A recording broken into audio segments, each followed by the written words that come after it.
To have a film like this with such a powerful, strong female that's relying on prayer, kind of, what does that mean? How do you take it in? It's so fantastic because here we are at a movie that again is going to draw people's attention to the power of prayer.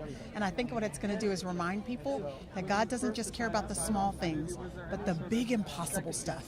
I mean, in this case, it's a dramatic example with this kid being on a table for an hour and them saying that he's not going to be able to live. But all of us have impossible stuff, whether it's our marriage that we feel like cannot be saved, or our wayward child that we're wondering, will our child ever be restored back to us or back to God, or if it's an issue of health or whatever, finances. It reminds us that God cares about our big impossible stuff.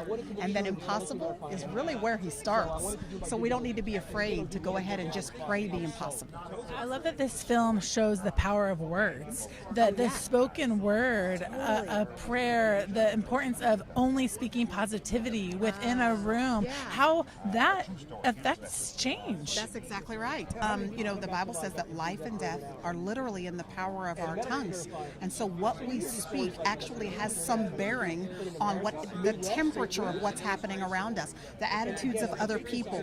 When we live in our homes, we come home with a bad attitude and negative words coming out of our mouth. That affects our spouse and our kids. It affects the dynamic of what we're dealing with. And so if we're all more careful about what we say, how we say it, when we say it, why we're saying it, if we're just thoughtful about our words, we'll find that God can actually use those to bring about the results we're actually looking for in our circumstances. Yeah.